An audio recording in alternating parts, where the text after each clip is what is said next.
तो दोस्तों आज की इस वीडियो में मैं आपको बताने वाला हूँ कि अभी हमारा अपना रिजल्ट आ चुका है। लेकिन इस रिजल्ट को लेकर क्या है कि काफ़ी दिक्कत परेशानी हो रही है। काफ़ी हमें गड़बड़ी देखने को मिल रही है कि हम में से बहुत से स्टूडेंट हैं जो समझ नहीं पा रहे कि भई हमारे साथ में ऐसा क्या हो रहा है, इसका क्या सॉल्यूशन वगैरह है। तो जो भी दिक्कत परेशानी है, तो मैं यहाँ पर आपको स्टेप बाय स्टेप आपको समझाऊँगा, बताऊँगा कि वो परेशानी क्या है और उसका क्या सॉल्यूशन हो सकता है। तो आप इस वीडियो को स्टेप बाय स्टेप अपना देखिएगा, समझिएगा। तो हो सकता है कि आपकी जो परेशानी है, आपकी जो प्रॉब्लम है, तो वो भी यहाँ पर इस वीडियो में आपको मेंशन हो जाए और उसका क्या सॉल्यूशन है वो भी आपको पता चल जाए।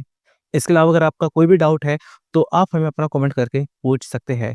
तो चलिए दोस्तों शुरू करते हैं स्टेप बाय स्टेप क्या परेशानी है।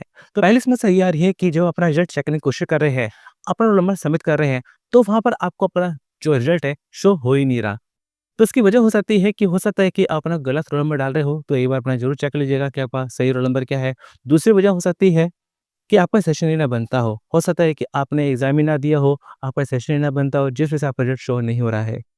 इसके अलावा ये भी समस्या हो सकती है कि वहाँ पर आपको शो हो रहा हो एसएफ। इस एसएफ का मतलब होता है शॉर्ट फीस पेंडिंग, कि आपने एनएस में कुछ ना कुछ ऐसा किया है, जहाँ पर क्या है फीस शॉर्ट है, तो ऐसे में आपको अपना वो शॉर्ट फीस आपको पे करनी होगी और आपका अपना रिज़ल्ट उसके बाद आपको शो हो जाएगा। तो ये कुछ वजह है जिस वजह से आपका रिज़ल्ट शो नहीं हो रहा है। इसके अलावा एक और समस्या देखने को मिल रही है कि हमें अपना परसेंटेज शो नहीं हो रही। तो यहाँ मैं आपको कहना चाहता हूँ कि एनएस में चाहे क्लास 10th का रिजल्ट हो, चाहे क्लास 12th का रिजल्ट हो, परसेंटेज शो नहीं होती है। क्योंकि एनएस में कई सारे स्टूडेंट होते हैं जिनके सब्जेक्ट होते हैं 5, किसी के 6, किसी के 7। तो ऐसे में आपको अपने ही हिसाब से आपके जो भी टॉप 5 सब्जेक्ट है या टॉप 4 सब्जेक्ट है, उसको लेकर अपनी परसेंटेज निकालनी होती है। अब परसेंटेज कैसे निकाल सकते हैं, इसको लेके भी मैं ऑलरेडी वीडियो बना चुका हूँ, जो कि आपको मेरे चैनल की प्लेलिस्ट में आपको मिल जाएगी। इसके अलावा एक और समस्या देखने को मिल रही है कि 5 सब्जेक्ट में पास होने के बाद भी आपको पास नहीं किया गया। तो यहाँ पर मैं आपको बता देना चाहता हूँ कि एनएस में पास होने के लिए कम से कम 5 सब्जेक्ट आपको क्लियर करने होते हैं। लेकिन क्या है कि आपकी मैक्सिमम 2 ही लैंग्वेज आपकी काउंट होती है। अगर आपने 3-3 लैंग्वेज ले रखी है, 3-3 लैंग्वेज में पास हो गए हैं, बाकी के 2 नॉन लैंग्वेज सब्जेक्ट आपने पास की है, तो आपको पास नहीं किया जाएगा।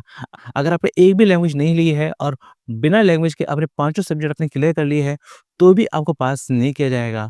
तो यहाँ पर इसका क्या सॉल्यूशन है? क्योंकि पास होने के लिए कम से कम 1 लैंग्वेज में पास होना ज़रूरी है और मैक्सिमम 2 ही लैंग्वेज काउंट होती है। अगर आपने 3 लैंग्वेज पास कर ली है, बाकी के 2 नॉन लैंग्वेज सब्जेक्ट आपने पास किए हैं, तो ऐसे में ज़रूरत है कि आप अपना एक सब्जेक्ट कोई ना कोई ऐड करें, जो कि नॉन लैंग्वेज सब्जेक्ट हो और उसका एग्ज़ाम दें, उसको क्लियर करें, तो आपको पास कर दिया जाएगा। अगर आपने 5 सब्जेक्ट लिए हैं, जिसमें एक भी लैंग्वेज नहीं है, आप पाँचों पास हो चुके हैं, तो ज़रूरत है कि आप कम से कम 1 लैंग्वेज वाला सब्जेक्ट लें और उसको अपना ज़रूर क्लियर करें, तभी आपको पास किया जाएगा। इसके अलावा एक और समस्या देखने को मिल रही है कि हमारा रिजल्ट पूरा शो नहीं हो रहा है। कि हम में से ऐसे कुछ ऐसे स्टूडेंट थे, जो टीओसी स्टूडेंट थे, जिन्होंने अपना सब्जेक्ट अपना ऐड कराए थे, लेकिन रिजल्ट में अपना वो ऐड किए हुए सब्जेक्ट शो नहीं हो रहे। तो यहाँ पर मैं आपको बता देना चाहता हूँ कि अगर अपने किसी दूसरे बोर्ड से थे, 10th या 12th में किसी और बोर्ड से थे, फेल हो गए थे, कंपार्टमेंट आए थे और अपना टीओसी लेकर अपना एडमिशन लिया है, लेकिन अगर आपने अपना ओरिजिनल फेल मार्कशीट अपने हेड ऑफिस से सबमिट नहीं कराई है, तो ऐसे में आपके वो टीओसी वाले सब्जेक्ट आपको शो नहीं होते हैं। तो ऐसे में ज़रूरत है कि आप जल्द से जल्द अपना एनएस के हेड ऑफिस में अपनी ओरिजिनल फेल मार्कशीट सबमिट कराएँ, तभी आपको अपना टीओसी वाले सब्जेक्ट आपको शो होंगे। इसके अलावा यहाँ पर एक और समस्या देखने को मिल रही है कि कई सारे स्टूडेंट हैं, जिनके रिजल्ट में शो हो रहा है 4 टाइम एक्स। जी हाँ, तो यहाँ पे 4 टाइम एक्स का क्या मतलब है? तो इस 4 टाइम एक्स का मतलब है कि आप कुल मिला के पास नहीं है। जी हाँ, तो कुछ ना कुछ ऐसा सब्जेक्ट वगैरह है, कुछ ना कुछ ऐसे मार्क्स वगैरह है, कुछ ना कुछ ऐसा है, जिस वजह से आपको पास नहीं किया गया है। तो ऐसे में जल्द से जल्द आपको देखना पड़ेगा कि ऐसी क्या वजह है, जिस वजह से पास नहीं किया गया है, तो उस सब्जेक्ट को आपको दोबारा एग्ज़ाम देना होगा या कुछ ना कुछ इसके लिए आपको अपना करना पड़ेगा, तभी वहाँ पे 4 टाइम एक्स हट के आपको पास किया जाएगा। इसके अलावा एक और समस्या देखने को मिल रही है कि यहाँ पर आपको अपना डेट ऑफ बर्थ शो नहीं हो रहा है। जी हाँ, तो यहाँ पर मैं आपको बता देना चाहता हूँ कि क्लास 12th के रिजल्ट में डेट ऑफ बर्थ शो नहीं होता है। क्लास 10th के रिजल्ट में डेट ऑफ बर्थ शो होता है, लेकिन क्लास 12th के रिजल्ट में आपका डेट ऑफ बर्थ शो नहीं होता है। आपकी डेट ऑफ बर्थ वही मानी जाती है जो कि आपकी क्लास 10th में होती है। तो ये कोई दिक्कत वाली कोई बात नहीं है। इसके अलावा एक और समस्या देखने को मिल रही है एबी, कि यहाँ पर हो सकता है आपकी थ्योरी, प्रैक्टिकल या असाइनमेंट कहीं आपका लगा हो एबी। तो इस एबी का मतलब होता है एब्सेंट, कि आपने वो चीज़ अटेम्प्ट करी ही नहीं। तो यहाँ पर अगर आपने अटेम्प्ट करी है कि आपने थ्योरी एग्ज़ाम दिया है, लेकिन फिर भी आपको शो हो रहा है एबी, या आपने प्रैक्टिकल दिया है फिर भी आपको शो हो रहा है एबी, या आपने असाइनमेंट अपना सबमिट किए है फिर भी आपको शो हो रहा है एबी, तो ऐसे में आप अपना स्टूडिंग करके ही वहाँ पर आपको अपना ऑप्शन मिलेगा रिजल्ट करेक्शन। तो रिजल्ट करेक्शन में आप अपना उसके लिए अप्लाई कर सकते हैं कि अगर आपने थ्योरी एग्ज़ाम दिया है, ये प्रैक्टिकल दिया है, लेकिन फिर भी वहाँ पे आपको शो किया गया है ए बी। तो हो सकता है कि आपको तुरंत वहाँ पे ऑप्शन आपको ना मिले, रिजल्ट करेक्शन का, तो 1-2 दिन में आपको अपना ऑप्शन आपको वहाँ पर मिल जाएगा रिजल्ट करेक्शन का। तो वहाँ पे अपना फिर रिजल्ट करेक्शन के लिए अप्लाई कर सकते हैं। इसके अलावा यहाँ पे देखा जाए कि कई सारे स्टूडेंट हैं जिनके रिजल्ट में शो हो रहा है एनसी। तो इस एनसी का मतलब क्या है कि अभी एनएस वालों के पास अभी कोई डाटा है जो अभी तक पूरा मिला नहीं है।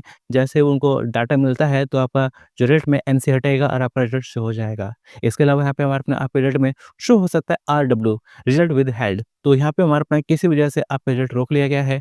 तो हो सकता है कि आपके ऊपर चीटिंग केस बना हो या हो सकता है कि कुछ और वजह हो। तो ऐसे में आप अपना 1 से 2 दिन वेट करिएगा, ज़्यादा वेट मत करिएगा और जैसे अपना कॉन्टैक्ट करिएगा अपने अपने रीजन सेंटर। और इसी तरह से अगर आपके रिजल्ट में शो हो रहा है आरएल, तो इसका मतलब होता है रिजल्ट लेटर कि आपका रिजल्ट आएगा, ज़रूरत है आपको थोड़ा-सा वेट करने की। तो हो सकता है 1 से 2 दिन में या कुछ ही दिनों में आपका रिजल्ट आ जाए। तो ऐसे में ज़रूरत है आपको अपना वेट करने की, आपका रिजल्ट ज़रूर आएगा।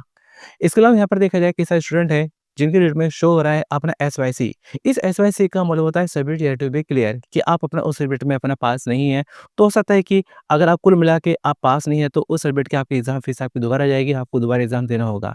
और ऐसे आपके रिजल्ट में अगर शो हो रहा है एसवाईसीपी, जिसका मतलब होता है subject you have to be clear in practical, कि आप थ्योरी में पास है लेकिन आप प्रैक्टिकल में फेल हो गए हैं।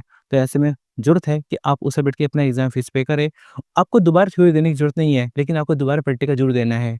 और ऐसे ही सिमिलर हमारा थोड़ा-सा बनता है हमारा अपना एसवाईसीटी, जिसका मतलब होता है subject you have to be clear in theory, कि आप ना प्रैक्टिकल पास है, आपको दोबारा प्रैक्टिकल देने की ज़रूरत नहीं है, लेकिन एग्ज़ाम फीस पे करके आपको अपना दोबारा थ्योरी ज़रूर देना होगा। कुल मिला के अगर रिजल्ट में अगर पास नहीं है तो। इसके अलावा एक और बड़ी समस्या देखने को मिल रही है कि कई सारे स्टूडेंट हैं जिनका ये कहना है कि हमारे रिजल्ट में प्रैक्टिकल, थ्योरी, असाइनमेंट या जो भी कुछ है, इन सबको मिलाकर 33 आ रहे हैं, लेकिन फिर भी हमें पास नहीं किया गया कि इन सबको प्रैक्टिकल, थ्योरी, असाइनमेंट इन सबको मिला के 33 या 33 से ज़्यादा है, लेकिन फिर भी पास क्यों नहीं किया गया? तो यहाँ पर मैं आपको बता देना चाहता हूँ कि आपके थ्योरी, प्रैक्टिकल, असाइनमेंट हर किसी में जो मिनिमम पासिंग क्राइटेरिया है, वो रखा गया है। उतने मार्क्स आपको चाहिए चाहिए पास होने के लिए, तभी आपको पास किया जाएगा। और किस सब्जेक्ट में आपको कितने मिनिमम पासिंग मार्क्स चाहिए होते हैं पास होने के लिए, इसको लेके मैं ऑलरेडी वीडियो बना चुका हूँ और उस वीडियो का लिंक भी आपको इस वीडियो के डिस्क्रिप्शन में आपको मिल जाएगा। तो उस वीडियो को देखिएगा, आपका डाउट अपना क्लियर हो जाएगा। सपोज़ यहाँ पे हमारे पास क्लास 12th में हमारा अपना एक सब्जेक्ट है डाटा एंट्री। अब डाटा एंट्री में अगर यहाँ पे हमारा प्रैक्टिकल है 60 का, थ्योरी हमारी अपना सपोज़ है 40 की। अगर अपना कुल मिला के अगर 60 में से ही अगर 33 या ज़्यादा ले आते हैं, तो आप ये सोचेंगे कि पास कर देना चाहिए, लेकिन नहीं, क्योंकि यहाँ पर आपका अपना थ्योरी में ही पास होना ज़रूरी है। क्लास 12th में थ्योरी प्रैक्टिकल दोनों में पास होना ज़रूरी होता है। और तो दोस्तों यहाँ पर आपके मैंने कई सारे डाउट को क्लियर करने की कोशिश करी है और उम्मीद करता हूँ कि आपके डाउट क्लियर हुए होंगे। लेकिन दोस्तों अभी भी आपका अपना कोई डाउट है, कोई सवाल है, तो आप हमें अपना कमेंट कर सकते हैं और उन सभी सवालों के जवाब साथ में मिलूँगा आपको मैं अगली वीडियो में।